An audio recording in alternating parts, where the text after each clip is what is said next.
Hello everyone, welcome to teach tech commerce. मेरा नाम है हशमित कौर एंड मैं हूं आपकी इकोनॉमिक्स एजुकेटर। सो आज की इस वीडियो में हम क्या पढ़ने वाले हैं? आज की इस वीडियो में हम पढ़ेंगे इकोनॉमिक्स का चैप्टर 3 जिसका नाम क्या है? Liberalisation, privatisation and globalisation and appraisal. उसका कौन सा टॉपिक? लिबरलाइजेशन टॉपिक हम यहाँ पे कवर करने वाले हैं। एज आपको पता है, प्रीवियस वीडियो में हमने न्यू इकोनॉमिक पॉलिसी के बारे में पढ़ा था, जिसमें हमने देखा था कि लिबरलाइजेशन, प्राइवेटाइजेशन एंड ग्लोबलाइजेशन को हमारी कंट्री ने अडॉप्ट किया, ठीक है। एंड हमने पिछली ही वीडियो में लिबरलाइजेशन टॉपिक स्टार्ट कर दिया था, जिसमें हमने डिटेल में लिबरलाइजेशन का मतलब क्या होता है वो पढ़ा था, है ना। नेक्स्ट मैंने आपको क्या बोला था कि लिबरलाइजेशन के अंडर में जो हमारी गवर्नमेंट है वो 5 तरीके के रिफॉर्म्स लेकर आई थी एंड उन्हें भी हमें डिटेल में पढ़ना है, जो कि बहुत ही ज़्यादा इम्पॉर्टेंट है। तो सबसे पहले रिफॉर्म की बात करें तो वो क्या है? इंडस्ट्रियल सेक्टर रिफॉर्म्स, ठीक है। जो हमारी कंट्री का इंडस्ट्रियल सेक्टर है उसमें हमारी गवर्नमेंट ने कुछ चेंजेस किए थे, कुछ मॉडिफिकेशंस किए थे, कुछ न्यू पॉलिसीज, अब हम बोल सकते हैं कि जो पुरानी पॉलिसीज हैं उनको थोड़ा मॉडिफाई किया था। तो वो रिफॉर्म्स क्या थे वो यहाँ पे हमें दे के रखे हैं। In order to make necessary reforms in the industrial sector, the government introduced its new industrial policy on July 24, 1991. New reforms लाने के लिए, इंडस्ट्रियल सेक्टर में न्यू रिफॉर्म्स लाने के लिए हमारी गवर्नमेंट ने न्यू इंडस्ट्रियल पॉलिसी लेकर आई थी। वो भी कब? जुलाई 24, 1991 में, ठीक है। आया समझ में? अब इस न्यू इंडस्ट्रियल पॉलिसी में क्या क्या था तो वो यहाँ पे हमें दे के रखा है, ठीक है। क्या दे के रखा है हमें? हमें दे के रखा है the various major under industrial policy reforms include. क्या क्या मेजर्स गवर्नमेंट ने यहाँ पर न्यू इंडस्ट्रियल पॉलिसी के अंडर में लेकर आई थी वो दे के रखा है। सबसे पहले क्या किया? रिडक्शन इन इंडस्ट्रियल लाइसेंसिंग, ठीक है। मैंने आपको पहले भी बताया था कि गवर्नमेंट बोलती थी अगर आपको कोई भी इंडस्ट्रीज खोलनी है तो आपको पहले हमसे परमिशन लेनी पड़ेगी, हमसे लाइसेंस लेना ही पड़ेगा। एंड इनफैक्ट जो आपकी ऑलरेडी खुली हुई इंडस्ट्री है उसको एक्सपैंड करना है या कोई ब्रांच खोलनी है, किसी और जगह खोलनी है, तो वो भी, उसके लिए भी आपको हमसे परमिशन लेनी पड़ेगी, ठीक है। तो गवर्नमेंट ने क्या किया? ये जो इंडस्ट्रियल लाइसेंसिंग वाला सिस्टम है ना उसको कम कर दिया, रिड्यूस कर दिया, ठीक है, काफी हद तक खत्म कर दिया। क्या बोला जा रहा है? The new policy abolished industrial licensing for all the project except for 18 industries. This number was further reduced to 5 industries. बोला जा रहा है कि जो हमारी गवर्नमेंट है पहले तो बोलती थी कि जितनी भी इंडस्ट्रीज है सभी को लाइसेंस लेना कंपलसरी है, लेकिन फिर उन्होंने बोला कि सिर्फ 18 इंडस्ट्रीज होंगी, स्पेसिफिक 18 इंडस्ट्रीज ऐसी होंगी जो हमसे लाइसेंस लेंगी, अदरवाइज आपको खोलनी है इंडस्ट्री आप खोलो। फिर ये 18 कम होते होते 5 पर पहुंच गया। मतलब अब गवर्नमेंट कहती है कि सिर्फ 5 इंडस्ट्रीज को ही मुझसे लाइसेंस लेने की जरूरत है, अदरवाइज आपको अगर अपनी इंडस्ट्री खोलनी है आप बेधड़क खोल सकते हो, ठीक है। आया समझ में? एंड ये 5 इंडस्ट्रीज कौन कौन सी थी? सबसे पहले जो अल्कोहल में इन्वॉल्व थी, ठीक है, distillation and brewing of alcoholic drinks. फिर उसके बाद जो सिगरेट्स हो गए, टोबैको हो गई, ये वाली कंपनी जो हो गई उनको भी लाइसेंस लेना पड़ेगा, ठीक है। देन उसके बाद electronic, aerospace and defence equipment, ठीक है, इनको भी लाइसेंस लेना पड़ेगा। फिर उसके बाद इंडस्ट्रियल एक्सप्लोजिव एंड देन उसके बाद जो हजार्डस केमिकल्स वगैरह होते हैं ना जिससे लोगों की जान को खतरा हो सकता है, तो उनको भी क्या करना होगा? गवर्नमेंट से लाइसेंस लेना होगा। सो ये 5 स्पेसिफिक कंपनीज ऐसी थी जिनको लाइसेंस लेना जरूरी था। उसके अलावा जितनी भी इंडस्ट्रीज थी आप अपनी इंडस्ट्री खोल सकते हो एंड एक्सपैंड भी कर सकते हो, ठीक है। No licences were needed to set up new units. अगर आपको कोई न्यू यूनिट खोलना है, नया ब्रांच खोलना है, ठीक है, नया सेटअप खोलना है, उसके लिए लाइसेंस लेने की जरूरत नहीं है।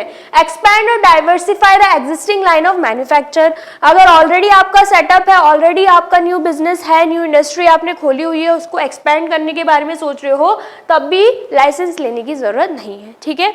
एट द एंड बोला यही जा रहा है आपको सिर्फ ये 5 इंडस्ट्रीज जो हैं, ये जो 5 इंडस्ट्रीज है इनको छोड़ दो, बाकी सभी को ये परमिशन दी जाती है कि आपको जब मर्जी नया बिजनेस खोलना है, नई इंडस्ट्री खोलनी है या अपनी पुरानी इंडस्ट्री को एक्सपेंड करना है, उसका कोई ब्रांच खोलना है, आप खोल सकते हो, आपको हमसे लाइसेंस लेने की जरूरत नहीं है, ठीक है। However, compulsory licensing is required for the above mentioned 5 industries on account of environment, safety and strategic consideration. और सेफ्टी को देखते हुए इन 5 इंडस्ट्रीज को बोला जा रहा था आपको तो हमसे लाइसेंस लेना ही होगा, ठीक है। चलिए नेक्स्ट क्या है, next decrease in role of public sector. Public sector के रोल को क्या किया, गवर्नमेंट ने डिक्रीज कर दिया, ठीक है। One of the striking features was a substantive reduction in the role of public sector in the future industrial development of the country. Under the new economic policy, number of industries reserved for public sector was reduced from 17 to 8, which was further reduced to just 3 in 2010 to 11, namely atomic energy, railways and defense equipment. क्या बोला जा रहा है कि जो public sector को public sector के under में जो इंडस्ट्रीज थी पहले कितनी थी, पहले 17 थी, यहां पर आप देख सकते हो 17, फिर गवर्नमेंट ने उसको रिड्यूस करके 8 कर दिया, ठीक है। लेकिन 2010 एंड 11 आते आते वो इंडस्ट्रीज सिर्फ और सिर्फ 3 ही रह गई। मतलब अब अगर गवर्नमेंट के अंडर में कोई 3 इंडस्ट्रीज है तो वो कौन कौन सी है, एटॉमिक एनर्जी, ठीक है, एंड देन उसके बाद रेलवेज, 3 है यहाँ पे, कंफ्यूज मत होना। एक है एटॉमिक एनर्जी, दूसरी इंडस्ट्रीज रेलवेज, जो कि आज भी आप देख सकते हो रेलवेज जो है वो सिर्फ और सिर्फ हमारी गवर्नमेंट के हाथ में ही है, कोई भी प्राइवेट सेक्टर उसको होल्ड नहीं कर रहा है, पूरे तरीके से वो गवर्नमेंट के हाथ में है, ठीक है। एंड देन उसके बाद अगर डिफेंस इक्विपमेंट्स की बात आती है तो ये भी किसके हाथ में रहेगा, हमारी गवर्नमेंट के हाथ में ही रहेगा, मतलब पब्लिक सेक्टर के हाथ में ही ये तीनों इंडस्ट्रीज रहेंगी, ठीक है, समझ में आया। एंड रही बात बाकी इंडस्ट्रीज, तो आप पब्लिक सेक्टर खोलना चाहे वो भी खोल सकते हैं, प्राइवेट सेक्टर खोलना चाहे, आम आदमी खोलना चाहे वो भी खोल सकते हैं, लेकिन ये 3 इंडस्ट्रीज ऐसी हैं जो कि सिर्फ और सिर्फ गवर्नमेंट के हाथ में रहेगी, पब्लिक सेक्टर के हाथ में रहेगी, कोई भी आम आदमी प्राइवेट सेक्टर का इंसान इसे नहीं खोल सकता, ठीक है, आया समझ में। देन उसके बाद नेक्स्ट क्या है, D reservation under small scale industries. पहले क्या था, गवर्नमेंट ने स्पेसिफिक प्रोडक्ट्स जो है वो स्मॉल स्केल इंडस्ट्रीज के लिए रिजर्व करके रखे हुए थे कि ये जो प्रोडक्ट्स है ये सिर्फ स्मॉल स्केल इंडस्ट्रीज बना सकती हैं, कोई भी लार्ज स्केल इंडस्ट्री इन्हें नहीं बना सकती। लेकिन बाद में उन्होंने क्या कर दिया, इस चीज को डी रिजर्व कर दिया, मतलब अब उन प्रोडक्ट्स को स्मॉल स्केल इंडस्ट्रीज भी बना सकती है एंड लार्ज स्केल इंडस्ट्रीज भी बना सकती है। Many goods produced by small scale industries were D reserved, ठीक है। In many industries, the market was allowed to determine the prices through forces of the market and not by directive policy of the government. पहले क्या होता था, जो prices रहते थे commodities के, प्रोडक्ट्स के, वो गवर्नमेंट डिसाइड करती थी, लेकिन गवर्नमेंट ने ये भी छूट दे दी कि अब मार्केट के हिसाब से देखा जाएगा, जो भी डिमांड एंड सप्लाई रहेगी उन्हीं के हिसाब से देखा जाएगा कि प्रोडक्ट का क्या प्राइस रहने वाला है, ठीक है, आया समझ में। चलिए नेक्स्ट फिर क्या है, monopolies and restrictive trade practices, जिसे हम शॉर्ट फॉर्म में बोलते हैं MRTP एक्ट, ठीक है। क्या बोला जा रहा है, with the introduction of liberalisation and expansion schemes, the requirement for large companies to seek prior approval for expansion, establishment of new undertakings, merger, amalgamation, etc. were eliminated. क्या बोला जा रहा है कि लिबरलाइजेशन को जब हमारी कंट्री में अपनाया गया तो उस टाइम पर जितनी भी लार्ज कंपनीज थी जिनको क्या करना पड़ता था, पहले तो गवर्नमेंट से लाइसेंस लेना पड़ता था, उनसे अप्रूवल परमिशन लेना पड़ता था, तो वो अप्रूवल को बिल्कुल पूरे तरीके से हटा दिया गया, ठीक है। अब आप अगर कोई नई इंडस्ट्रीज, नया ऑर्गेनाइजेशन बिल्ड कर रहे हो तो आप बेधड़क कर सकते हो एंड उसको एक्सपैंड करने की कोशिश कर रहे हो तो वो भी आप कर सकते हो, आपको जाके गवर्नमेंट की परमिशन यहाँ पे नहीं लेनी है। इनफैक्ट पहले क्या होता था, अगर कोई मर्जर कर रहा है या एमैल्गमेशन कर रहा है उसको तब भी क्या करना पड़ता था, गवर्नमेंट की परमिशन लेनी पड़ती थी। अब बोला जा रहा है आप मर्जर करो चाहे एमैल्गमेशन करो, आपको परमिशन नहीं लेनी, ठीक है। अब यहाँ पर जिन लोगों को नहीं पता है मर्जर एंड अमेलगमेशन का मतलब, तो मैं समझा देती हूँ। मर्जर मतलब दो कंपनी है, ठीक है। पहले हम नाम दे देते हैं कंपनी को कंपनी ए, ठीक है। पहली कंपनी का नाम कंपनी ए, दूसरी कंपनी का नाम कंपनी बी, ठीक है। अब कंपनी बी क्या है, कंपनी बी जो है ना वो लॉसेस में जा रही है। उनका नाम तो है, मार्केट में अच्छा खासा नाम है, लेकिन वो लॉस में जा रही है। तो कंपनी बी ने क्या सोचा, क्यों ना मैं कंपनी ए के साथ मर्ज हो जाता हूँ, ठीक है, उनके साथ मिल जाता हूँ। तो ये जो कंपनी बी है ना वो कंपनी ए के पास जाएगा एंड बोलेगा तुम्हारा भी अच्छा खासा मार्केट में नाम है, हमारा भी है, ठीक है, लेकिन हो क्या रहा है, हमें लॉस हो रहा है, ठीक है, तो हम अपनी कंपनी को कंटिन्यू नहीं कर सकते, तो हम आपके साथ मर्ज होना चाहते हैं। तो ये कंपनी बी जो है कंपनी ए से क्या हो जाएगी, मर्ज हो जाएगी एंड इसकी अब मार्केट में, अब कंपनी बी की मार्केट में कोई आइडेंटिटी नहीं बचेगी, ठीक है, आया समझ में। तो अब ये जो कंपनी बी है कंपनी ए में मर्ज तो हो चुकी है, लेकिन ये दोनों मिलके काम करेंगे, लेकिन सिर्फ और सिर्फ किसकी आइडेंटिटी रह जाएगी, अब सिर्फ और सिर्फ कंपनी ए की ही आइडेंटिटी रह जाएगी, ठीक है, आया समझ में। मार्केट में कोई भी प्रोडक्ट बिक रहा है तो वो कंपनी ए के नाम से ही बिकेगा, चाहे उसमें कंपनी बी के लोग भी लगे हुए हैं, वो भी अपनी टेक्नोलॉजीज उनको दे रहे हैं, चाहे कुछ भी हो, दोनों मिलके काम कर रहे हैं, लेकिन सिर्फ नाम किसका जाना जाएगा, कंपनी ए का, ठीक है, क्लियर हुआ। लेकिन वहीं पे अगर हम बात करते हैं किसकी, एमएलगेमेशन की, ठीक है, तो एमएलगेमेशन में क्या होता है, दो कंपनीज हैं, ठीक है, दो कंपनीज हैं, company A and company B, ठीक है, दोनों ने सोचा कि हम दोनों मिल जाते हैं, ठीक है, एक को दूसरे की टेक्नोलॉजी चाहिए थी और एक को क्या चाहिए था, पैसा चाहिए था, ठीक है, नाम चाहिए था, बोल सकते हैं, ठीक है, तो दोनों ने डिसाइड किया हम दोनों मिल जाते हैं, लेकिन दोनों को ही अपनी आइडेंटिटी नहीं रखनी थी। अगर कंपनी ये बोलेगा कि मेरे नाम से चलेगी कंपनी, तुम्हारे नाम से नहीं चलेगी, तो कंपनी भी ऑब्जेक्ट करेगा, ठीक है, और कंपनी भी बोलेगा तो कंपनी ए ऑब्जेक्ट करेगा। तो इन्होंने एक आइडिया निकाला कि हम दोनों मिल जाते हैं एंड एक नई कंपनी स्टार्ट करते हैं जिसका नाम क्या होगा, कंपनी सी, ठीक है। तो अब मतलब क्या है, ना ही कंपनी ए की कोई आइडेंटिटी रह गई है और ना ही कंपनी बी की कोई आइडेंटिटी रह गई है। अब मार्केट में सिर्फ एक ही कंपनी को जाना जाता है, वो क्या है, कंपनी सी, ठीक है, आया समझ में। दोनों के बीच में ये डिफरेंस है। तो कभी भी कोई भी इंडस्ट्रीज या कंपनीज मर्जर या एमएलगेमेशन करने की कोशिश करती थी तो उसमें भी गवर्नमेंट बोलती थी हमसे अप्रूवल लो, लेकिन monopoly and restrictive trade practices act आने के बाद ये रेस्ट्रिक्शंस हटा दिए गए, ठीक है।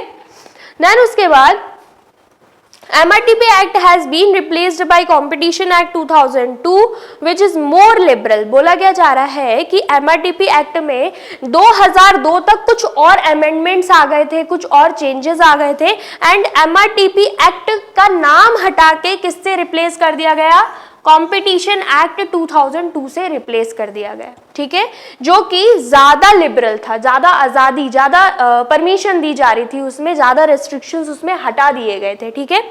The competition act 2002 was amended by the competition amendment act 2017, ये 2017 है, 10 नहीं आएगा, ठीक है, and again by the competition amendment act 2009। I think यहाँ पे 2017 नहीं है, ये 2007 है एंड देन उसके बाद ये है 2009, ठीक है, क्लियर हुआ। तो बोला क्या जा रहा है, पहले तो MRTP एक्ट रिप्लेस होके कॉम्पिटिशन एक्ट 2002 हुआ, देन उसके बाद गवर्नमेंट ने फिर कुछ और चेंजेस किए एनवायरनमेंट को देखते हुए, देन उसका नाम क्या रखा गया, कॉम्पिटिशन अमेंडमेंट एक्ट 2007, ठीक है, फिर उसके बाद फिर से कुछ चेंजेस किए गवर्नमेंट ने एंड फिर क्या नाम रखा गया, कॉम्पिटिशन अमेंडमेंट एक्ट 2009, ठीक है, क्लियर हुआ। चलिए अब नेक्स्ट हम बात कर लेते हैं फिनेंशियल सेक्टर रिफॉर्म्स की। अभी तक हम किसकी बात कर रहे थे कि इंडस्ट्रियल सेक्टर में कौन कौन से रिफॉर्म्स हमारी गवर्नमेंट लेकर आई। अब हम देखेंगे जो फिनेंशियल सेक्टर है उसमें हमारी गवर्नमेंट ने कौन कौन से रिफॉर्म्स लेकर आई है वो हमें दे के रखा हुआ है, ठीक है। आपको पता ही होगा फिनेंशियल सेक्टर मतलब क्या है, बैंक्स वगैरह जो होते हैं, फाइनेंशियल इंस्टीट्यूशंस होते हैं, वो सभी किस में आ जाते हैं, फिनेंशियल सेक्टर में, जो कि क्या करते हैं, पैसे को डिपॉजिट करते हैं एंड लोन वगैरह प्रोवाइड करते हैं, ठीक है, इन्वेस्टमेंट करते हैं। ये सभी चीजें, ये सभी जो इंस्टीट्यूशंस होते हैं, बैंक्स होते हैं, फाइनेंशियल सेक्टर में आते हैं, ठीक है। Financial sector include financial institutions like commercial banks, ठीक है, कितने सारे बैंक्स हैं, बैंक ऑफ बड़ौदा हो गया, ठीक है, देन उसके बाद पंजाब नेशनल बैंक हो गया, देन उसके बाद स्टेट बैंक ऑफ इंडिया हो गया, कितने ही सारे बैंक हैं, ठीक है।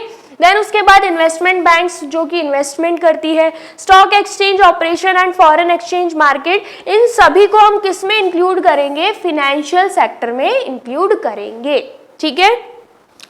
The financial sector in India is controlled by the Central Bank Reserve Bank of India।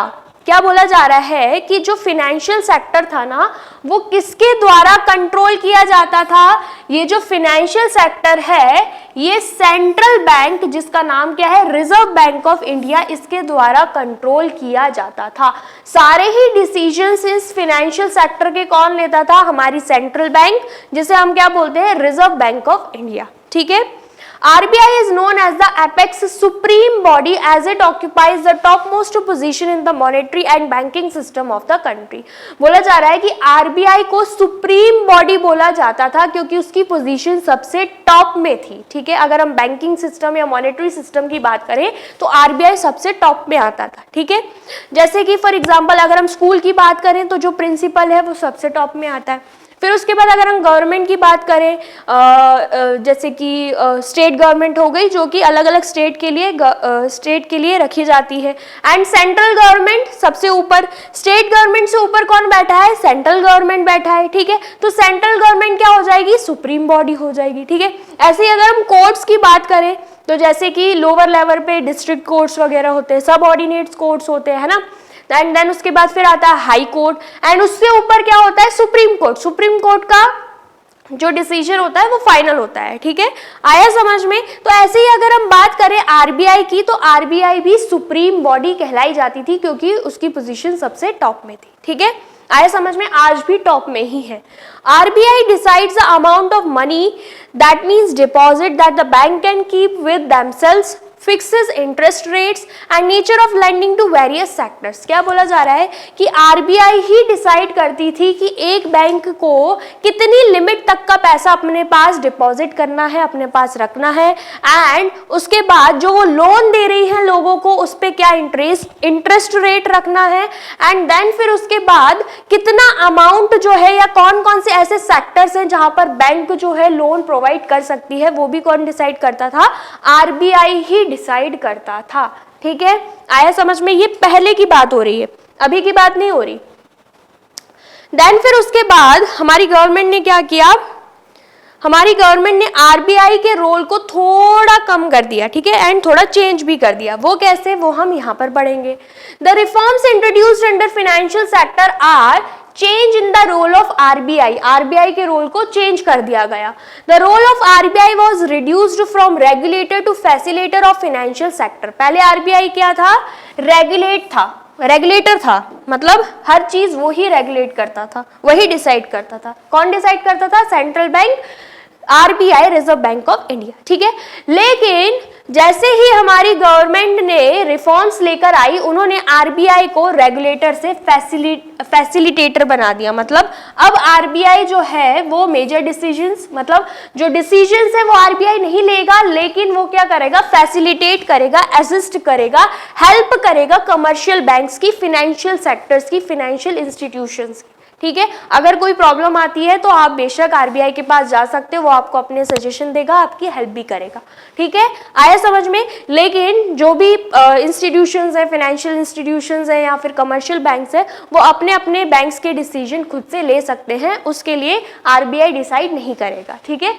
आया समझ में। As a result financial sector was allowed to take decisions on any matter without consulting RBI. मतलब बिना RBI से consult किए हुए काफी matters पे जो फाइनेंशियल इंस्टीट्यूशंस हैं या कमर्शियल बैंक है, वो अपने डिसीजन खुद ले सकते थे, ठीक है। देन उसके बाद ओरिजिन ऑफ प्राइवेट बैंक्स। पहले मेजरली क्या होते थे, पब्लिक बैंक्स होते थे, पब्लिक सेक्टर बैंक्स होते थे। देन उसके बाद जैसे ही हमारी गवर्नमेंट रिफॉर्म्स लेकर आई तो प्राइवेट बैंक्स भी खुलने लगे, ठीक है।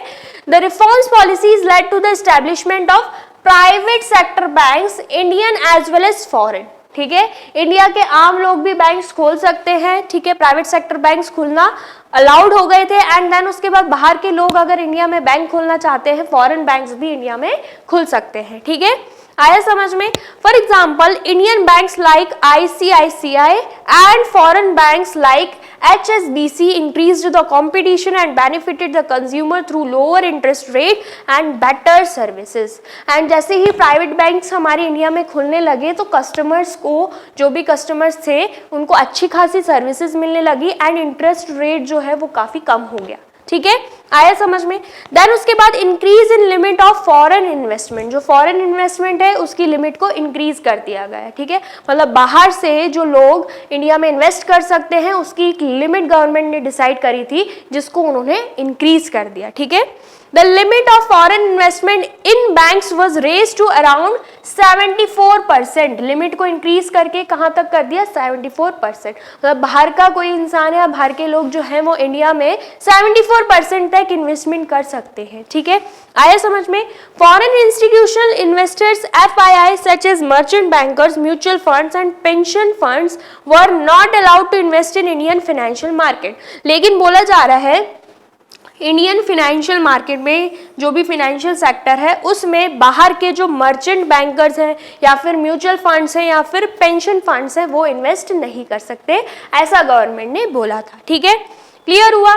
चलिए नेक्स्ट क्या है? ईज इन एक्सपेंशन प्रोसेस, ठीक है, मतलब जो भी जिसको अपना बिजनेस एक्सपैंड करना रहता था ना, उसकी एक प्रोसेस रहती थी जो कि बहुत ही कंफ्यूजिंग रहती थी एंड बहुत ही लेंदी रहती थी, जिसको रिड्यूस कर दिया हमारी गवर्नमेंट ने। Banks were given freedom to set up new branches, आप न्यू ब्रांचेस बेशक खोल सकते हो after fulfilment of certain conditions without the approval of RBI, and उसके लिए आपको RBI की परमिशन लेने की जरूरत नहीं है, बस कुछ कंडीशंस हैं जो आपको फॉलो करनी पड़ेगी, कुछ प्रोसीजर है, अगर आपने वो फॉलो कर दिया है आपको बिल्कुल भी RBI से परमिशन नहीं लेनी, ठीक है। देन फिर आ जाते हैं हमारे टैक्स रिफॉर्म्स, ठीक है, मतलब टैक्सेशन में क्या क्या हमारी गवर्नमेंट ने चेंजेस किए वो हमें दे के रखा है। Tax reform refers to reforms in government taxation and public expenditure policies which are collectively known as fiscal policy. जो टैक्स से रिलेटेड पॉलिसीज होती हैं उनको हम क्या बोलते हैं? फिस्कल पॉलिसी भी बोलते हैं, ठीक है। देन उसके बाद there are two types of taxes, taxes जो हैं दो टाइप्स के होते हैं, पहले तो डायरेक्ट टैक्स एंड नेक्स्ट होता है इनडायरेक्ट टैक्स। डायरेक्ट टैक्स की बात करें तो वो डायरेक्टली किसी भी पर्सन की इनकम पे लगता है, ठीक है। फॉर एग्जांपल आपके फादर हैं जो कि जॉब करते हैं किसी कंपनी में एंड वो मंथली 50,000 कमाते हैं, या फिर हम मंथली को छोड़ दें, हम ईयरली बात करते हैं कि ईयरली वो 12 LPA कमाते हैं, ठीक है, मतलब 12 lakh per annum. And government ने बोला है कि 12 LPA आप कमाते हो तो उसमें से 10% जो है आपकी इनकम पे टैक्स लग जाएगा, मतलब 12 LPA का 10% जो है वो गवर्नमेंट के पास चला जाएगा। तो 12 LPA का 10% कितना होगा? 1,20,000। मतलब आपके डैड को इतना पैसा गवर्नमेंट को जाके पे करना पड़ेगा, वो भी किसके रूप में? टैक्स के रूप में, मतलब गवर्नमेंट अपने पास इतना पैसा रखेगी, ठीक है, आया समझ में। ऐसे ही अगर आपके पापा की कोई शॉप है या कोई बिजनेस है जिसमें से पूरे साल में वो 1 करोड़ कमाते हैं, ठीक है, कितना कमा रहे हैं पूरे साल में? 1 करोड़। एंड गवर्नमेंट ने बोला है कि आपका बिजनेस है ना, ठीक है, आप कॉर्पोरेट सेक्टर में हो तो आप पर लगेंगे 30% टैक्स, ठीक है। तो 1 करोड़ का 30% कितना हो जाएगा? 30 लाख। मतलब साल में 30 लाख तो आपके पापा को जाके क्या करना पड़ेगा? गवर्नमेंट को पे करना पड़ेगा, किस रूप में? टैक्स के रूप में, ठीक है। एंड ये सभी किस में आ जाते हैं? ये सभी आ जाते हैं डायरेक्ट टैक्स, जो कि पर्सनल इनकम, इंडिविजुअल की इनकम के ऊपर लगता है या फिर कॉर्पोरेट टैक्स होते हैं, ठीक है, आया समझ में। एक बार हम पढ़ भी लेते हैं, यहाँ पे क्या देके रखा है? Direct tax consist of taxes on incomes of individual की इनकम पे लगते हैं, as well as profit of business enterprises है। एंड जो भी बिजनेस एंटरप्राइज है, ऑर्गेनाइजेशन है, कंपनी है, उनका जो भी प्रॉफिट होता है उस पे भी डायरेक्ट टैक्सेस लगते हैं, ठीक है। For example income tax. And indirect tax को हम क्या बोलते हैं? इनकम टैक्स, जो कि इंडिविजुअल की इनकम पे लगता है। एंड दूसरा हो जाता है कॉर्पोरेट टैक्स, जो कि कंपनी के द्वारा प्रॉफिट कमाए गए पे लगता है, ठीक है, आया समझ में? मतलब corporate tax and income tax किस पे आ जाएगा? ये आ जाएगा डायरेक्ट टैक्सेस में। ठीक है, नेक्स्ट आपको बोला जा रहा है दूसरे तरीके का टैक्स क्या होता है? इनडायरेक्ट टैक्स, जो कि आपको दिखाई नहीं देता लेकिन आप पे जरूर करते हो। फॉर एग्जाम्पल, आप मार्केट में गए, आपने शॉपकीपर से बोला मुझे 1 किलो क्या चाहिए? शुगर चाहिए। वो जो 1 किलो शुगर है ना, उसकी प्राइस ₹100 है। ठीक है, आपने सोचा कि यहाँ पे मेरा कोई टैक्स नहीं लगा, मैंने तो डायरेक्ट ₹100 पे कर दिए, लेकिन नहीं, इस 1 किलो शुगर की असली प्राइस थी ₹95। से क्या किया शॉपकीपर ने? ₹5 टैक्स के रूप में आपसे ले लिए, जो कि आपको पता भी नहीं चले। एंड इन टोटल आपने कितने पे किए उनको? ₹100। अब शॉपकीपर क्या करेगा? अब शॉपकीपर ये जो ₹5 है ना, जो उसने एज टैक्स आपसे लिए हैं, वो जाके किसको पे कर देगा? गवर्नमेंट को पे कर देगा। एंड इन्हीं को हम क्या बोलते हैं? Indirect taxes. ठीक है, आया समझ में? एंड इनडायरेक्ट टैक्सेस जो है ये आज के रूप में किस नाम से जाने जाते हैं? जीएसटी। आपने सुना भी होगा ये नाम, जिसका फुल फॉर्म क्या है? जिसका फुल फॉर्म है गुड्स एंड सर्विसेज टैक्स। ठीक है, आया समझ में? ठीक है, क्लियर हुआ? तो गुड्स एंड सर्विसेज टैक्स को हम बोलते हैं इनडायरेक्ट टैक्स, क्योंकि ये गुड्स एंड सर्विसेज पे लगते हैं। नेक्स्ट उसके बाद अगर हम बात करते हैं इनकम की, हमारे इंडिविजुअल इनकम की या फिर बिजनेस से कमाए गए प्रॉफिट की, तो उस पे जो टैक्सेस लगते हैं उनको हम डायरेक्ट टैक्सेस बोलते हैं, क्योंकि इनके बारे में हमें जानकारी रहती है। ठीक है, क्लियर हुआ? चलिए, देन उसके बाद यहाँ पे इनडायरेक्ट टैक्सेस के बारे में क्या देके रखा है? Indirect taxes refers to those taxes which affect the income and property of person through their consumption expenditure. मतलब जो इंसान कंजम्पशन एक्सपेंडिचर करता है, गुड्स एंड सर्विसेज खरीदता है, उस पे जो टैक्स लगाए जाते हैं उसको हम क्या बोलते हैं? Indirect taxes. ठीक है, indirect taxes are generally imposed on goods and services. And किस पे लगाए जाते हैं ये indirect taxes? Goods and services पे। अगर आप कोई सामान खरीद रहे हो, कोई प्रोडक्ट खरीद रहे हो, उस पे टैक्स लगाए जाएंगे। अगर आप सर्विसेज खरीद रहे हो, उस पे टैक्स लगाए जाएंगे। आपको अगर ध्यान होगा, अभी अगर आप किसी अच्छे रेस्टोरेंट गए होंगे एंड उसके बाद आपने अच्छा खासा खाना खाया होगा, आपने बिल मंगवाया होगा, तो आपने देखा होगा कि जितने का सामान है, सपोज कीजिए आपने 5000 का खाया है, ठीक है, तो नीचे रेस्टोरेंट वाले ने बिल पे ये भी लिखा होता है CGST एंड SGST। ठीक है, CGST एंड SGST। CGST ऐसे लिख देंगे, वो कितना कितना कितना कितना 10%। ठीक है, SGST 10%। दोनों का परसेंट रेट सेम रहता है। ठीक है, मतलब 50 रुपए आपका CGST लग रहा है एंड 50 रुपए आपका SGST लग रहा है। ठीक है, आया समझ में? सॉरी, इनको हम 10% नहीं करते, इनको हम कर देते हैं 1%। ठीक है, मतलब 50 रुपए आप CGST पे कर रहे हो एंड 50 रुपए आप SGST पे कर रहे हो। इन टोटल आपको कितना पे करना पड़ेगा? ₹5100। ठीक है, CGST मतलब central goods and services tax, SGST मतलब स्टेट गवर्नमेंट सर्विसेज टैक्स। ठीक है, sorry, state goods and services tax. CGST मतलब central goods and services tax. ठीक है, समझ में आया? फुल फॉर्म से आपका कोई लेना देना नहीं है। सिंपल लैंग्वेज में आप ये समझिए कि रेस्टोरेंट वाले आपको सर्विसेज दे रहे हैं, तो उसके बदले में भी वो GST चार्ज करेंगे। एंड देन उसके बाद अगर आप कोई प्रोडक्ट सामान वगैरह खरीदने जाते हो शॉप से, मॉल से, ठीक है, तो वहां पर आप जो भी प्रोडक्ट खरीदोगे उस पर भी क्या लिया जाता है? इनडायरेक्ट टैक्स लिया जाता है। ठीक है, क्लियर हुआ? चलिए, नेक्स्ट क्या है? The major tax reforms made are. अब टैक्स में क्या क्या गवर्नमेंट चेंजेस लेकर आई वो हमें दे के रखा हुआ है। सबसे पहले रैशनलाइजेशन ऑफ डायरेक्ट टैक्सेस।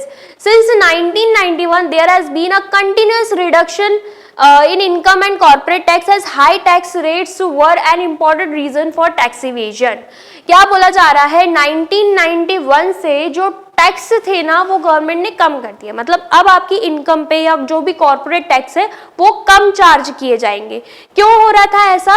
क्योंकि अगर गवर्नमेंट ने हाई रेट्स रखे हुए थे कि आपकी इनकम पे, सपोज कीजिए जैसे कि मैंने आपको बताया कि आपके पापा को कितने पैसे देने पड़ेंगे, 12 LPA पे 1,20,000 किसको देना पड़ेगा? गवर्नमेंट को। कितना बड़ा अमाउंट है, आप खुद सोचो कितना ही बड़ा अमाउंट है, मतलब लगभग 2 महीने की कमाई जो है गवर्नमेंट के पास जा रही है।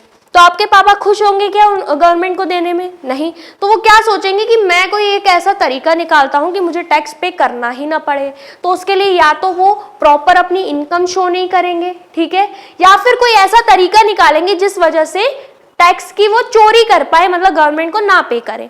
तो गवर्नमेंट समझ गई थी कि इतनी आसानी से इंडिया के लोग हमें टैक्स पे नहीं करने वाले अगर हम टैक्स रेट हाई रख देते हैं। तो उन्होंने क्या किया, टैक्स रेट को कम कर दिया ताकि लोग जो है अपनी प्रॉपर इनकम भी शो करें एंड उस पे वो टैक्सेस भी पे करें, उनको कोई दिक्कत ना हो। ठीक है, आए समझ में? Now widely accepted that moderate rate of income tax encourage savings and voluntary disclosure of income. अब जैसे ही टैक्स रेट कम हो गए, ठीक है, तो क्या हुआ, लोग अपनी असली इनकम शो करने लगे एंड उसके बाद कुछ पैसा उनके पास बच भी रहा था जो कि गवर्नमेंट के पास पहले चला जाता था, जिससे वो अब सेविंग करने लगे। ठीक है, क्लियर हुआ? चलिए नेक्स्ट क्या है, reforms in indirect taxes. Indirect taxes में भी गवर्नमेंट जो है कुछ रिफॉर्म्स लेकर आई। ठीक है, considerable reforms have been made in indirect taxes to facilitate the establishment of a common national market for goods and commodities। पहले क्या होता था, आपने नाम भी सुना होगा, वैट। पहले जीएसटी नहीं था, जीएसटी तो बहुत बाद में आया, पहले लगता था वैट, जिसका फुल फॉर्म क्या है, वैल्यू एडेड टैक्स। ठीक है, बहुत सारे टैक्सेस लगते थे, अलग अलग प्रकार के, वैट हो गया और भी बहुत सारे टैक्सेस होते थे। गुड्स पे अलग टैक्स लगता था, सर्विसेज पे अलग टैक्स लगता था, जो जिस वजह से जो गुड्स है ना, गुड्स एंड सर्विसेज की प्राइसेस काफी हाई हो जाती थी। ठीक है, जिस वजह से आम आदमी या जो गरीब है वो उन प्रोडक्ट्स को, उन सर्विसेज को ले ही नहीं पाता था। आया समझ में? तो गवर्नमेंट ने क्या किया, इसका सॉल्यूशन निकाला एंड एक सिंपल सा टैक्स लेकर आई जो कि गुड्स पे भी लग जाए, सर्विसेज पे भी लग जाए, जिसका नाम क्या है, जीएसटी। ठीक है, यही मेजर रिफॉर्म गवर्नमेंट हमारी लेकर आई थी। ठीक है, वो भी इनडायरेक्ट टैक्सेस में। क्लियर हुआ? चलिए नेक्स्ट क्या है, सिंप्लीफिकेशन ऑफ प्रोसेस। क्या बोला जा रहा है, in order to encourage better compliance on the part of tax payer many procedure have been simplified. क्या होता था, टैक्स पे करने जाता था ना जब आम आदमी, तो उसका प्रोसीजर काफी लेंदी होता था एंड काफी कॉम्प्लिकेटेड होता था। तो गवर्नमेंट ने क्या किया, उस प्रोसीजर को थोड़ा सिंपल कर दिया ताकि जो आम आदमी है जिन्हें भी टैक्स पे करना है उनको आसानी हो एंड जल्दी से वो टैक्स पे कर पाए। ठीक है, आया समझ में? चलिए नेक्स्ट हम बात कर लेते हैं फॉरेन एक्सचेंज रिफॉर्म्स की। किसकी बात करेंगे अब हम? फॉरेन एक्सचेंज रिफॉर्म्स की। जो फॉरेन एक्सचेंज है उसमें क्या क्या चेंजेस गवर्नमेंट लेकर आई। तो बोला जा रहा है the important reforms made in the foreign exchange market are, सबसे पहले तो डीवैल्यूएशन ऑफ रुपी, मतलब जो रुपी की कीमत है ना, जो रुपी की वैल्यू है, हमारी इंडियन करेंसी रुपी की जो वैल्यू हो उसका डीवैल्यूएशन कर दिया, उसको गिरा दिया। ठीक है, आया समझ में? Devaluation refers to deliberate reduction in the value of domestic currency, मतलब खुद से अपनी मर्जी से जानबूझ के क्या किया गया, जो हमारी इंडियन करेंसी है उसकी वैल्यू को घटा दिया गया। ठीक है, आया समझ में? vis-a-vis any foreign currency by the government of a country. ठीक है, फॉरेन करेंसी के मुकाबले जो हमारी इंडियन करेंसी थी उसको डीवैल्यूएट कर दिया गया।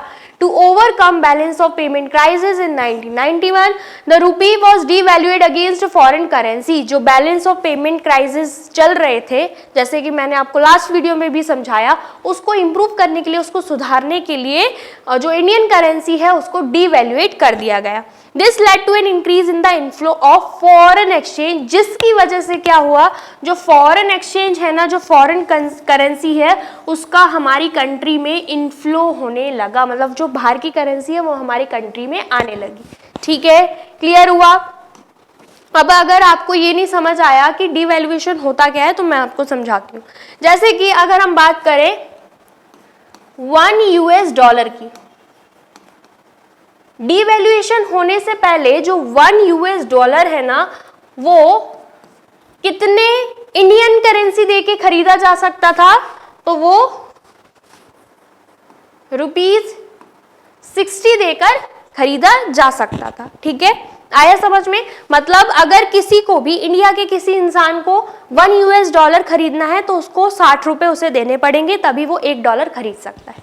लेकिन डीवैल्यूएशन करने के बाद वही सेम $1 जो है वो ₹80 में मिलेगा।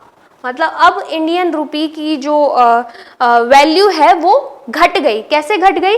अब अब अगर इंडिया के किसी इंसान को $1 खरीदना है तो ज्यादा पैसे देने होंगे, ₹80 देने होंगे। ठीक है, क्लियर हुआ? चलिए, अब ऐसा क्यों किया गवर्नमेंट ने, हम वो भी समझ लेते हैं। अब देखिए, हो क्या रहा था? हो ये रहा था कि जो एक्सपोर्ट से ना वो कम हो रहे थे, इंपोर्ट जो थे वो ज्यादा हो रहे थे। ठीक है, आया समझ में? अब इसका सॉल्यूशन तो निकालना ही था गवर्नमेंट को, क्योंकि जब इंपोर्ट जो है वो ज्यादा होगा तो हमारी इंडियन करेंसी बाहर ज्यादा जाएगी। ठीक है, आया समझ में? मतलब हमारा पैसा ज्यादा बाहर जा रहा है और एक्सपोर्ट कम होगा तो बाहर का पैसा कम आ रहा है, जिस वजह से जब पेमेंट करनी होती थी ना तो इंडिया की गवर्नमेंट के पास इतना फॉरेन एक्सचेंज रिजर्व ही नहीं होता था कि वो पेमेंट कर पाए बाहर के लोगों को। ठीक है, आया समझ में? तो इसका एक सॉल्यूशन निकाला गवर्नमेंट ने। हुआ क्या? अब जैसे कि कोई भी प्रोडक्ट बाहर भेजा गया, एक्सपोर्ट किया गया। ठीक है, कोई भी प्रोडक्ट जो है वो बाहर भेजा गया, एक्सपोर्ट किया गया, इंडिया से समझिए अमेरिका में भेजा गया, यूएसए में भेजा गया, तो वो प्रोडक्ट कितने का था? $1000 का था। ठीक है, आया समझ में? क्या हो रहा है यहाँ पे? यहाँ पे एक्सपोर्ट हो रहा है। मैं लिख देती हूँ यहाँ पे क्या हो रहा है? एक्सपोर्ट हो रहा है। ठीक है, आ गया समझ में? अब यहाँ पे क्या हुआ, जैसे कि मैंने आपको बताया $1 की पहले प्राइस कितनी थी? 60 रुपीज। ठीक है, तो एक्सपोर्ट किया तो बाहर से आपके पास कितना पैसा आ जाएगा? 1000 मल्टीप्लाई बाय 60 करोगे तो आपके पास कितना पैसा आ जाएगा? आपके पास 60,000 आ जाएगा। ठीक है, क्लियर हुआ? लेकिन जैसे ही गवर्नमेंट ने क्या करा, डीवैल्यूएशन करा, तो आपको पता है कि वो प्रोडक्ट अभी भी $1000 का है। ठीक है, एंड अब क्या हुआ, 60 की जगह 80 हो गया। ठीक है, क्योंकि डीवैल्यूएशन हुआ तो 60 की जगह 80 हो गया, तो 1000 मल्टीप्लाई बाय 80 करोगे तो यहां पर क्या आ जाएगा? 80,000। मतलब पहले जब आप बाहर एक्सपोर्ट कर रहे थे, ठीक है, अपना सामान बाहर बेच रहे थे, आपको कितने पैसे आ रहे थे? इंडिया में कितने पैसे आ रहे थे? 60,000। इंडिया के लोगों को 60,000 मिल रहे थे। जैसे ही डीवैल्यूएशन किया, अब एक्सपोर्ट करने पे कितने पैसे आ रहे हैं? 80,000। इंडिया का फायदा हुआ कि नहीं हुआ? बिल्कुल हुआ। अब इसको रिवर्स कर देते हैं।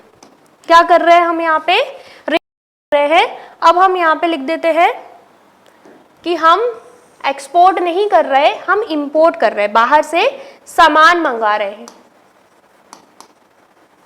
ठीक है, आया समझ में? तो हमने क्या किया, हमने $1000 का सामान बाहर से मंगवाया। ठीक है, आया समझ में? तो बाहर से जब हमने सामान मंगवाया तो पहले हमें कितना पे करना पड़ रहा था?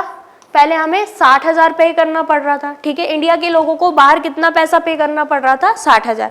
अब कितना पे करना पड़ रहा है? 80,000। ठीक है, तो अब क्या हो रहा है, अब लोगों को समझ में आ रहा है कि 80,000 तो बहुत ज्यादा अमाउंट है। ठीक है, आया समझ में? तो वो इंपोर्ट कम कर देंगे। तो गवर्नमेंट यही तो चाहती थी कि एक्सपोर्ट ज्यादा से ज्यादा हो, इंपोर्ट कम से कम हो। तो बस जैसे ही उन्हें डीवैल्यूएशन ऑफ रुपी किया, जैसे ही गवर्नमेंट ने रुपी की वैल्यू घटाई तो उससे क्या हो गया, एक्सपोर्ट भी ज्यादा हो गया, इंपोर्ट भी कम हो गया। ठीक है, एक तीर से दो निशाने लगा दिया हमारी गवर्नमेंट ने। ठीक है, क्लियर हुआ? इतना समझ में आया? चलिए नेक्स्ट क्या है, market determination of exchange rate. क्या बोला जा रहा है, द दो बार आ गया, एक ही गवर्नमेंट आएगा, ठीक है। Government allowed rupee value to be free from its control. पहले क्या होता था, जो एक्सचेंज रेट है वो गवर्नमेंट डिसाइड करती थी, लेकिन गवर्नमेंट ने अब फ्री कर दिया, मतलब अब मार्केट के हिसाब से डिसाइड किया जाएगा कि एक्सचेंज रेट कितना होने वाला है, 60 रखे, 70 रखे या 80 रखे एक US dollar in Indian rupee, ठीक है। जैसे कि मैंने आपको बताया था ना, 1 यूएस डॉलर खरीदने के लिए पहले 60 रुपए देने पड़ रहे थे, ठीक है, फिर गवर्नमेंट ने 80 कर दिए, फिर गवर्नमेंट ने छोड़ ही दिया कि 60 रखो, 70 रखो, 80 रखो, ये सब हम डिसाइड नहीं करेंगे, ये मार्केट की डिमांड एंड सप्लाई पे डिसाइड होगा कि एक्सचेंज रेट कितना रहने वाला है, ठीक है। क्लियर हुआ? चलिए नेक्स्ट क्या है, trade and investment policy reforms, ये लास्ट वाला है, ठीक है। Trade and investment policy reforms में बोला जा रहा है, before 1991 a lot of restrictions, high tariffs and quotas were imposed on imports to protect domestic industries. क्या बोला जा रहा है, अगर हम 1991 से पहले की बात करें तो गवर्नमेंट ने काफी सारे रेस्ट्रिक्शंस लगाए हुए थे, काफी सारे रेस्ट्रिक्शंस लगाए हुए थे इंपोर्ट्स पे। इंपोर्ट्स मतलब बाहर से कितना सामान आएगा उस पे रेस्ट्रिक्शन लगाए हुए थे हमारी गवर्नमेंट ने, वो भी किसके थ्रू, टैरिफ के थ्रू, मतलब टैक्स रेट उन्होंने ज्यादा लगाए हुए थे। अगर बाहर से कोई भी इंडिया में सामान मंगा रहा है तो उसको हाई टैक्सेस पे करने पड़ेंगे। एंड देन उसके बाद उन्होंने कोटास भी लगाए हुए थे कि इतनी क्वांटिटी का ही आप बाहर से मंगवा सकते हो। ये कब की बात हो रही है, बिफोर 1991 की, ठीक है। However, this protection reduced the efficiency and competitiveness of domestic industries and led to their slow growth. ठीक है, गवर्नमेंट ने फायदे के लिए, खुद के ही फायदे के लिए कि हमारी कंट्री डेवलप हो जाए, अपना सारा सामान वो इंडिया में ही बनाए, बाहर से कोई सामान ना मंगाए, उसके लिए उन्होंने रेस्ट्रिक्शंस तो लगा दिए। लेकिन इससे क्या हुआ कि बाहर के लोग इंडिया में नहीं आ पा रहे थे, बाहर का सामान इंडिया में नहीं आ पा रहा था, जिस वजह से कंपटीशन इंडिया में कम था, ठीक है, ना ही बाहर की कोई टेक्नोलॉजी आ पा रही थी। इस वजह से हमारी इंडिया में क्या हो रहा था, स्लो ग्रोथ हो रही थी, ठीक है, आया समझ में। So the reforms in the trade and investment policy were initiated. इस वजह से हमारी गवर्नमेंट को ट्रेड एंड इन्वेस्टमेंट पॉलिसी में रिफॉर्म्स लेकर आने पड़े, ठीक है। वो क्या है वो हम देख लेते हैं।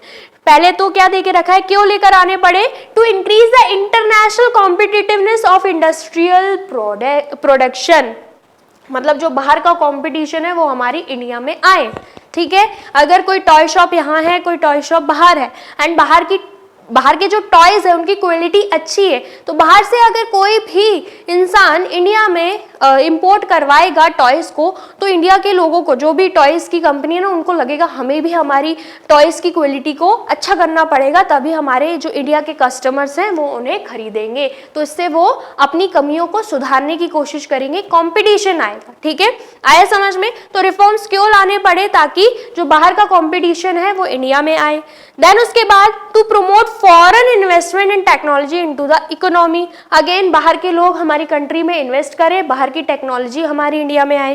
देन उसके बाद to promote efficiency of local industries and adoption of modern technologies, जो भी मॉडर्न टेक्नोलॉजीज हैं जो कि हमारे इंडिया में नहीं थी, जो कि बाहर जरूर थी, तो बाहर से वो टेक्नोलॉजीज हमारी इंडिया में आए, इसलिए भी रिफॉर्म्स हमारी गवर्नमेंट लेकर आई थी, ठीक है। क्लियर हुआ? चलिए नेक्स्ट क्या है, the important trade and investment policy reforms include. अब क्या रिफॉर्म्स है वो हमें दे के रखे हैं। सबसे पहले तो removal of quantitative restrictions on import and export, ठीक है। इंपोर्ट एंड एक्सपोर्ट पे जो भी क्वांटिटेटिव रेस्ट्रिक्शंस थे वो हटा दिए गए। Under the new economic policy quantitative restrictions on imports and exports were greatly reduce, ठीक है, आया समझ में। मतलब क्वांटिटी को लेकर जो रेस्ट्रिक्शंस लगाए गए थे ना, कि इतनी क्वांटिटी के ही सामान आप इंडिया में मंगवा सकते हो या बाहर भेज सकते हो, उसको हटा दिया, ठीक है। For example quantitative restriction on imports of manufactured consumer goods and agriculture products were fully removed from April 2001। अगर हम अप्रैल 2001 की बात करें ना, तो जो भी एग्रीकल्चर प्रोडक्ट्स है या जो भी कंज्यूमर गुड्स है, उन पे जो भी क्वांटिटी गवर्नमेंट ने लगाई थी कि आप इतना ही सामान इंपोर्ट कर सकते हो बाहर से, वो हटा दिया गया, ठीक है। नेक्स्ट क्या है, रिमूवल ऑफ एक्सपोर्ट ड्यूटी। अगर इंडिया के लोगों को बाहर सामान भेजना था, इंडिया के जो भी प्रोड्यूसर्स हैं अगर उनको फॉरेन मार्केट में अपना सामान भेजना था, एक्सपोर्ट करना था, तो उसके लिए हमारी गवर्नमेंट क्या लेती थी? एक्सपोर्ट ड्यूटी लेती थी। ठीक है, आया समझ में? तो वो भी उन्होंने हटा दिया। Export duties were removed to increase the competitive position of Indian goods in the international market। क्या बोला जा रहा है? एक्सपोर्ट ड्यूटी को इसलिए हटा दिया गया ताकि जो इंडियन गुड्स हैं वो इंटरनेशनल मार्केट में जा पाए एंड इससे क्या हो? कंपटीशन बढ़े। ठीक है, आया समझ में? चलिए नेक्स्ट क्या है? Reduction in import duties. अब इंपोर्ट ड्यूटीज भी लगाई हुई थी ताकि हमारे इंडिया के लोग जो है वो यहीं पर सामान बनाए, बाहर से ना मंगवाए। तो वो इंपोर्ट ड्यूटी हटाई तो नहीं, लेकिन उसको कम जरूर कर दिया गया, क्योंकि कुछ नेसेसिटी के सामान ऐसे भी थे जो कि हमारी इंडिया में आना जरूरी थे, जो कि इंस्टेंटली हमारी इंडिया वाले नहीं बना सकते थे एंड उतनी टेक्नोलॉजी भी एडवांस नहीं थी। तो बाहर की टेक्नोलॉजी एंड बाहर का कंपटीशन हमारी इंडिया में आ सके ताकि इंडिया के लोग खुद को इम्प्रूव करें, तो इसलिए गवर्नमेंट ने क्या करा? इंपोर्ट ड्यूटी को रिड्यूस कर दिया। ठीक है, import duties were considerably reduced, which improved the competitiveness of domestic industry by enabling them to import raw material at better price। अब हमारे इंडिया के लोग जो हैं वो रॉ मटेरियल अच्छे प्राइस पे मंगवा सकते थे बाहर से। ठीक है, आया समझ में? नेक्स्ट रिफॉर्म क्या है? रिलैक्सेशन इन इंपोर्ट लाइसेंसिंग सिस्टम। बोला क्या जा रहा है? पहले अगर किसी को भी, इंडिया के किसी भी प्रोड्यूसर को बाहर से इंपोर्ट करवाना रहता था सामान, तो उसको पहले क्या करना पड़ता था? लाइसेंस लेना पड़ता था। तो गवर्नमेंट ने ये भी क्या कर दिया? रिमूव कर दिया। ठीक है, the import licensing was abolished accept in case of hazardous and environmentally sensitive industries. मतलब अब अगर आपको कुछ भी इंपोर्ट करवाना है बाहर से तो आपको लाइसेंस लेने की जरूरत नहीं है, लेकिन अगर आपको ये हजार्डस प्रोडक्ट या जो इन्वायरमेंट को हार्म कर सकता है, सिटीजन्स को हार्म कर सकता है इंडिया की, तो ऐसा कोई चीज है तो आपको क्या करना पड़ेगा? उसके लिए तो लाइसेंस लेना ही पड़ेगा। ठीक है, क्लियर हुआ? This encouraged domestic industries to import raw material at better prices which raised their efficiency and made them more competitive. तो इससे क्या हुआ? हमारे इंडिया के जो लोग हैं वो बाहर के रॉ मटेरियल आसानी से इंडिया में मंगवा सकते थे, वो भी अच्छे खासे प्राइस पे, जिस वजह से क्या हुआ? हमारी इंडिया में फॉरेन कंपटीशन आया एंड हमारी इंडिया में भी क्या हुआ? डेवलपमेंट हुआ, उनकी एफिशिएंसी इंक्रीज हुई। ठीक है, उनकी क्षमता बोल सकते हैं वो इंक्रीज हुई। उनको पता चला कि हमारा पोटेंशियल क्या है, हम कैसे हमारी चीज़ों को, जो कमियां हैं उनको सुधार सकते हैं एंड अपने प्रोडक्ट को बाहर के प्रोडक्ट से और बेहतर बना सकते हैं। ठीक है, क्लियर हुआ? तो ये थे कुछ रिफॉर्म्स जो कि हमारी गवर्नमेंट लेकर आई थी, वो भी लिबरलाइजेशन के अंडर में। आई होप आपको समझ में आई है वीडियो। हमारी वीडियो यहाँ पे कंप्लीट हो चुकी है। अगर वीडियो आपको समझ में आई है तो फटाफट से वीडियो को लाइक कर दीजिए, कमेंट कर दीजिए, शेयर कर दीजिए अपने दोस्तों के साथ, भाई बहनों के साथ। अब मिलते हैं नेक्स्ट लेक्चर में। Till then take care, bye bye.